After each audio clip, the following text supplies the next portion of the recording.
बांदा जनपद के प्रभारी मंत्री नंद गोपाल नंदी ने शनिवार को सर्किट हाउस सभागार में जिला प्रशासन के आला अधिकारियों के साथ उच्च स्तरीय समीक्षा बैठक किया।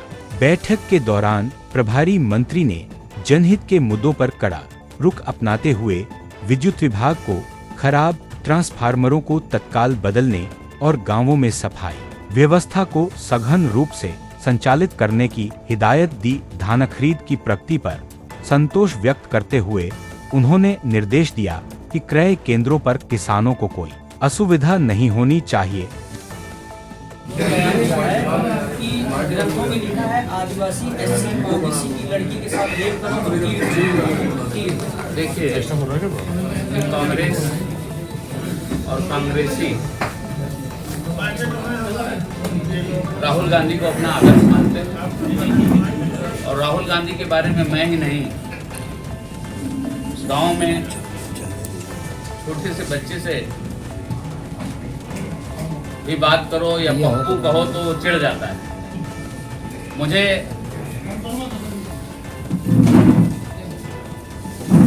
ये कहने में कोई गुरेज नहीं है कि अगर 15-20 साल का रिकॉर्ड उठा करके देखेंगे तो जो लोग पहले प्यार से अपने बच्चे का नाम पप्पू रखते थे, राहुल रखते थे, इन 20-25 सालों में किसी ने अपने बेटे का नाम राहुल और पप्पू नहीं रखा। उन्हीं से प्रेरणा लेकर के वो इस तरह की बात कर रहे होंगे। ऐसी मूर्खतापूर्ण बात करना। और कांग्रेस के एमएलए बताया आपने, कहाँ के एमएलए हैं? एमपी में। तो आप सोचिए, कांग्रेस के एमएलए, मैं यही कहूँगा कि भगवान इनको सद्बुद्धि दे, जो इनके नेता पीडीए की बात करते हैं और कैसे ये पीडीए को अपमानित करने की बात करते हैं। और ऐसी बच्ची के लिए, दलित आदिवासी बच्चियों के लिए इस तरह की बात करना शर्म से डूब मरने जैसा है।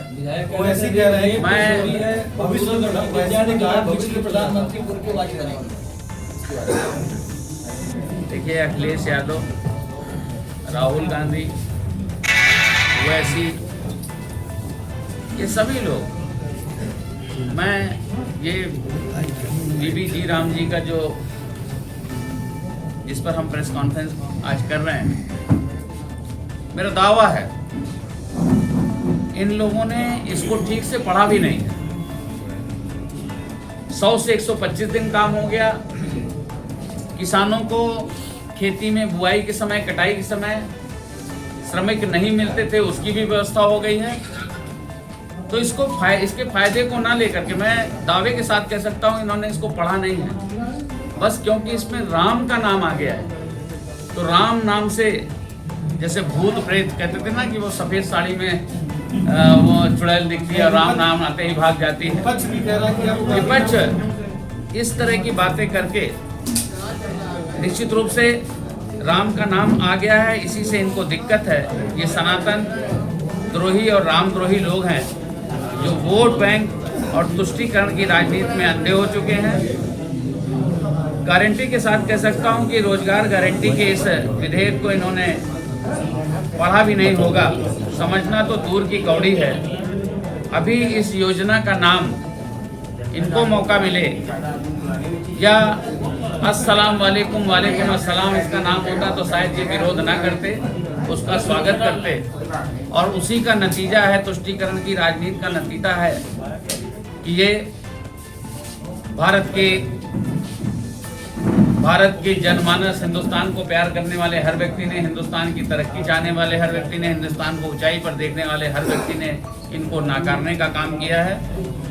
और नाकारने इसलिए मनरेगा का नाम बदल के जीरा आपको याद होगा, राम राज्य की बात गांधी जी कहते थे। महात्मा गांधी जी के अंतिम शब्द वो राम राज्य की बात करते थे। माननीय प्रधानमंत्री जी के हर 15 अगस्त को लाल किले से ध्वजारोहण से पहले राजघाट जाकर के बापू की भी समाधि को नमन करते हैं और मन में उनके प्रति सच्ची श्रद्धा और सम्मान रखते हैं। प्रभु श्री राम के नाम पर किया गया हर जन कल्याण का कार्य महात्मा गांधी जी के सपनों के अनुरूप है। गांधी जी का असल अपमान तो उन लोगों ने किया जिन्होंने सत्ता के लिए टाइटल चुरा लिया और फर्जी गांधी बना।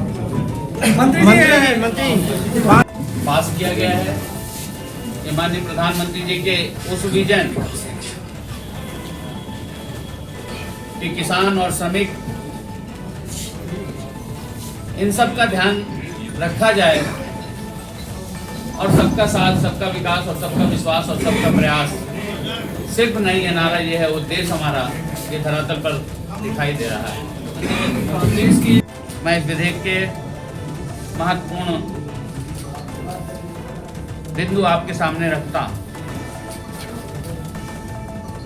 विकसित भारत गारंटी फॉर रोजगार एवं आजीविका मिशन ग्रामीण अधिनियम 2025 बीबीजी रामजी परिवार को मिलने वाला निश्चित रोजगार जो पहले 100 दिन का हुआ करता था उसे बढ़ा करके 125 दिन किया गया है, यानी 25% की एक बड़ी वृद्धि तथा खेतीहर कार्यों के लिए 60 दिन के लिए 60 दिन काम के लिए आरक्षित किए गए हैं।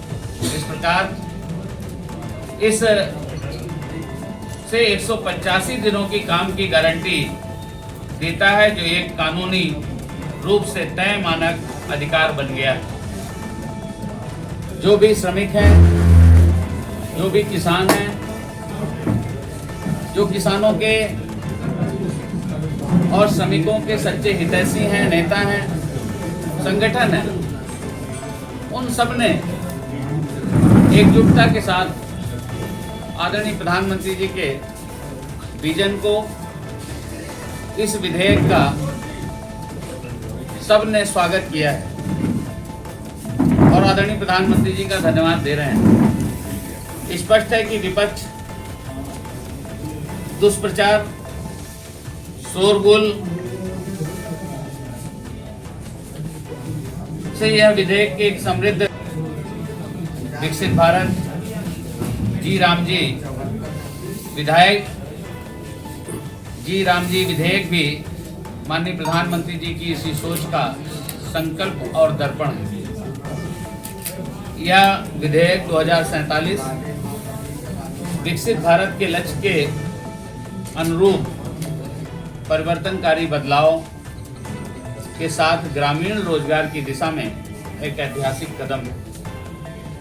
सम्मान के साथ आजीविका और रोजगार की गारंटी के लिए पूरे देश के श्रमिक माननीय प्रधानमंत्री जी को धन्यवाद दे रहे हैं। स्थापित करना है ताकि यह विकसित भारत 2047 के दृष्टिकोण के अनुरूप हो।